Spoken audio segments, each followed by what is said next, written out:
உட்காருங்க உட்காருங்க உட்காருங்க. மாண்புமிகு உட்காருங்க. மாண்புமிகு பேரவைத் தலைவர் அவர்களே, இல்ல இங்க மாண்புமிகு உறுப்பினர் யாரும் பேச தெரியாதவர்களோ விவரம் தெரியாத அல்ல. காலம் கருதியும் எதை உரிய நேரத்தில் எடுக்க வேண்டும், எதை அப்புறம் வைத்துக் என்பதை பற்றி நான் முடிவெடுக்க வேண்டும். அருள் கூர்ந்து இப்போதும் வெளிநடப்பு செய்திருக்கின்ற உறுப்பினர்களை பற்றி நான் சொல்கிறேன். ஒரு கவன ஈர்ப்பு தீர்மானம் கொடுத்திருந்தார்கள். அது உடனடியாக அரசின் கவனத்தில் கொண்டு செல்லப்பட்டு விட்டது. மேல் நடவடிக்கை எடுக்கப்பட்டு வருகிறது. உரிய பதில் என் கைக்கு வந்தவுடன் அதை எடுத்துக்கொள்வதாக நான் சொல்லியிருக்கிறேன். அதை மென்ஷன் பண்ணி நாங்கள் தான் மென்ஷன் பண்ணுவோம் என்ற பெயர் வாங்குவதற்காக ஒன்று. ஆனால் சபையில் நடவடிக்கைக்காக வைத்திருக்கிறோம், நடவடிக்கை எடுக்கப்பட்டு வருகிறது என்கிற பதிலே மக்களுக்கு போதுமானது என்ற கருத்தை சொல்லிக் கொண்டிருக்கிறேன்.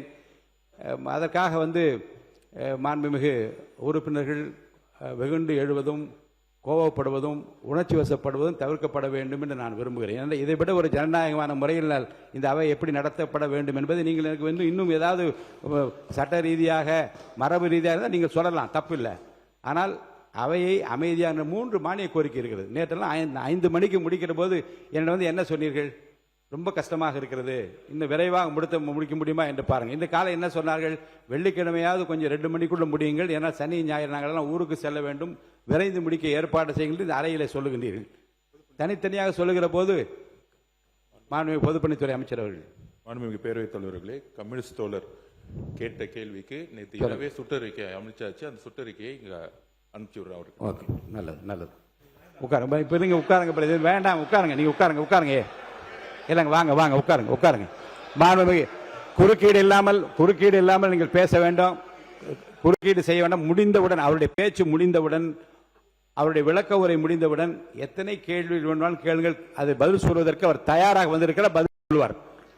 மாண்புமிகு நீர்வளத்துறை அமைச்சர் அவர்கள். மாண்புமிகு பேரவைத் தலைவர் அவர்களே, மாண்புமிகு முதலமைச்சர் அவர்களின் உழைப்பில் நாங்கள் எங்கள் அனைவருமே உட்கார்ந்து கொண்டு இருக்கிறோம் என்பதை இங்கே நாங்கள் தெரிவித்துக் கொள்கிறேன். இன்னைக்கு காலையில் 3 அறிவிப்பு வெளியிட்டார்கள். உண்மையாகவே இந்த அவையில் தினந்தோறும் வரும்போது ரொம்ப சந்தோஷமா இருக்குது. ஏன்னா தினந்தோறும் பார்த்தீங்கன்னா ஒரு அறிவிப்பெல்லாம் முதலமைச்சர் அவர்கள் அறிவித்துக் கொண்டிருக்கிறார். அவர் மனசுல ஒன்று தான் எங்ககிட்ட எல்லாத்தையுமே தமிழக வெற்றி கழகத்துடைய சட்டமன்ற உறுப்பினர்கிட்ட ஒன்று தான் அவர் எதிர்பார்க்கிறது. அது கண்டிப்பாக என்னவென்று சொன்னால், எக்காரணத்தை கொண்டும் மக்கள் பணத்தில் 1 ரூபாய் கூட நீங்கள் தவறு எடுக்கக்கூடாது, தவறு செய்யக்கூடாது என்பது மட்டும்தான். நான் மட்டுமல்ல, இங்கே இருக்கிறோம் எல்லோருமே, எங்களுடைய தமிழக வெற்றி கழக சட்டமன்ற உறுப்பினர்கள், அமைச்சர் பெருமக்கள் எல்லோர் சார்பாகவும் நாங்கள் எக்காரணத்தை கொண்டும் தவறு செய்ய மாட்டோம் என்பதை இங்கு மாண்புமிகு முதலமைச்சர் அவர்களுக்கு நாங்கள் தெரிவித்துக் கொள்கிறோம். முதலமைச்சர் அவர்களை மீண்டும் வணங்கி என்னுடைய மானிய கோரிக்கையை சமர்ப்பிக்கிறேன்.